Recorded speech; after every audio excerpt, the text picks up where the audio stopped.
नमस्कार साथियों, स्वागत है आपको अपने चैनल आरएस डायमंड ऑफिशियल में। साथ ही आज का वीडियो बहुत ही कमाल का होने वाला है, क्योंकि साथ ही आज मैं आपके साथ उन तमाम बातों को शेयर करने वाला हूं जो डॉक्यूमेंट रिलेटेड बातें हैं।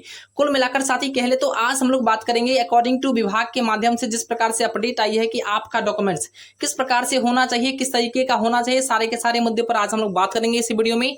इसलिए वीडियो को स्किप किए बिना अंत तक जरूर देखिए। लेकिन इससे पहले साथी मैं आपको बता दूं, एक बड़ी खुशखबरी है सीटीईटी की तैयारी करने वाले शिक्षक अभ्यर्थियों के लिए।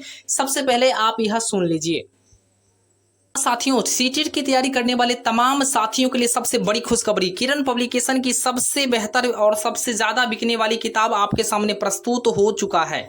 भारत में सबसे ज्यादा बिकने वाली किताब जो है सॉल्व्ड पेपर के साथ नए एडिशन और नए पैटर्न के साथ आपके सामने प्रस्तुत हो चुका है। इस बुक की सबसे खास बात यह है कि इसमें आपको नए पैटर्न पर आधारित लॉजिकल क्वेश्चन भी इंक्लूड की गई। साथ में जितने सारे एग्जाम्स 2022 के पहले हो चुका है, सारे एग्जाम्स के क्वेश्चन पेपर को भी इसमें इंक्लूड किया गया। कुल मिलाकर साथी कह ले तो यह बुक आपके लिए बहुत ज्यादा हेल्पफुल होने वाली है। आप इसे आसानी से परचेज भी कर सकते हैं। इसी वीडियो के डिस्क्रिप्शन में आपको लिंक मिल जाएगा, जहां से आप अगर चाहते हैं पेपर 1 का बुक खरीदना तो पेपर 1 का बुक आप खरीद सकते हैं। साथ में अगर आप चाहते हैं पेपर 2 के लिए मैथ और साइंस का बुक खरीदना तो मैथ साइंस का भी खरीद सकते हैं। साथ में अगर आप चाहते हैं सोशल साइंस का बुक खरीदना तो सोशल साइंस का भी बुक आप खरीद सकते हैं, क्योंकि यह किताब सबसे ज्यादा फायदेमंद और सबसे सटीक और सरल भाषा में इसका जो है सारे डिस्कशंस दिए हुए, आसानी से आप इसे परचेज भी कर सकते हैं। भारत में सबसे ज्यादा बिकने वाली किताबें आपके सामने मैं प्रस्तुत कर रहा हूं। जी हाँ साथियों, 7वें चरण के शिक्षक बहाली में भाग लेने वाले तमाम सीटेट बीटेट एस्टेट उत्तीर्ण अभ्यर्थी के लिए मैं आपको बता दूं, आपके पास काउंसलिंग और आवेदन के समय आपके पास यह डॉक्यूमेंट्स होना जरूरी है। अगर आपके पास यह डॉक्यूमेंट्स नहीं है तो आप आवेदन और काउंसलिंग से वंचित हो जाएंगे। ऐसे में साथी आज का वीडियो बहुत ही कमाल का होने वाला है। वीडियो के अंत तक आप लोग जरूर देखें ताकि आपको सारी डॉक्यूमेंट संबंधित अपडेट आपको सही और ऑथेंटिक मिल सके। ऐसे में साथी आय प्रमाण पत्र बिल्कुल आप लोग नया वाला बना ले। अगर आपने पुराना बना चुका है, 1 साल से अधिक पुराना है, या कह सकते हैं पुराना डॉक्यूमेंट्स अगर आपके पास है तो बिल्कुल आप नया अपडेट वाला डॉक्यूमेंट आप जरूर बना ले। इनकम सर्टिफिकेट, इसके बाद साथी जाति प्रमाण पत्र भी बिल्कुल आप लोग अपडेट वाला बना सकते हैं, कहीं से कोई दिक्कत नहीं होगी आपको।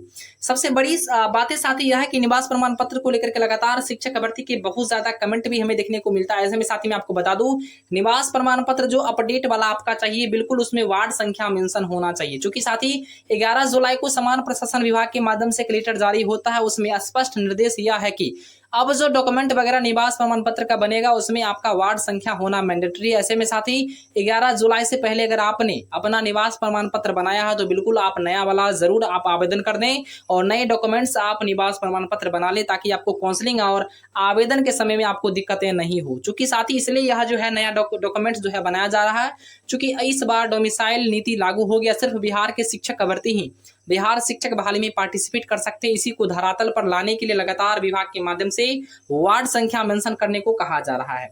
इसके बाद साथी जो भी साथी अगर ओबीसी से आते हैं तो एनसीएल सर्टिफिकेट बना सकते हैं आप, नॉन क्रीमी लेयर सर्टिफिकेट इसको हम लोग कहते हैं। यह आपका तभी बन पाएगा जब आपके पास आय, जाति और आवासीय तीनों सर्टिफिकेट बन गया होगा, यानी यह तीनों डॉक्यूमेंट्स बनने के बाद ही आप ओबीसी एनसीएल सर्टिफिकेट बना सकते हैं। साथ में जो भी अगर क्रीमी लेयर से अगर आते हैं तो बिल्कुल वो सीएल सर्टिफिकेट बना सकते हैं। साथ में ईडब्ल्यूएस प्रमाण पत्र को लेकर के मैं आपको बता दूं, जो भी साथी अगर यूआर कैटेगरी से आते हैं यानी जनरल कैटेगरी से आते हैं तो आपको ईडब्ल्यूएस प्रमाण पत्र बनाने से आपको बेनिफिट मिलेगी, आपको रिजर्वेशन का फायदा मिलेगा। ऐसे में नवीनतम फोटोग्राफ भी आपके पास होने चाहिए। अगर आप चाहते हैं अभी नहीं बनवाएं तो ऐसे में डॉक्यूमेंट्स जब आपके पास सारे उपलब्ध हो जाएंगे, जब आपकी आवेदन प्रक्रिया शुरू होने लगेगी उस समय में भी आप नवीनतम फोटोग्राफ को उपलब्ध कर सकते हैं। इसके अलावा जो सबसे बड़ी बातें हैं, सबसे महत्वपूर्ण बातें साथ ही मैं आपको बता दूं, सभी शैक्षणिक योग्यता का एडमिट कार्ड आपके पास उपलब्ध कर लें, यानी काउंसलिंग के समय में आपका जो है एडमिट कार्ड भी मांगा जा सकता है। चूंकि सबसे सटीक और ऑथेंटिक अपडेट मैं आपको बता रहा हूं, चूंकि 6ठे चरण में भी कुछ ऐसे नियोजन इकाइयां थी जहां पर एडमिट कार्ड को लेकर के बहुत ज्यादा इशू किया जाता था और बहुत सारे शिक्षक अभ्यर्थी को इसके रिगार्डिंग उन्हें काउंसलिंग से बाहर भी निकलना पड़ा था। ऐसे में जरूर आप अपने सारे एडमिट कार्ड को भी, जो आपके 10th के हो, 12th के हो, या कह सकते हैं प्रशिक्षण का हो, या सीटीईटी या बीटीईटी का हो, आप जरूर उपलब्ध कर ले। इसके बाद जो मेन डॉक्यूमेंट्स है वह भी मैं आपके साथ शेयर करना चाहता हूं। मेन डॉक्यूमेंट्स के रूप में आपके पास मैट्रिक के अंक पत्र ओरिजिनल होने चाहिए, साथ में मैट्रिक के सर्टिफिकेट भी आपके पास होने चाहिए। सर्टिफिकेट के रूप में आपके पास मूल प्रमाण पत्र अगर हैं तो बिल्कुल आप कहीं से कोई आपको दिक्कत नहीं होगी। प्रोविजनल अगर हैं तो भी काम चल सकता है, लेकिन आप लोग ओरिजिनल सर्टिफिकेट मूल प्रमाण पत्र के रूप में जरूर उपलब्ध कर लें।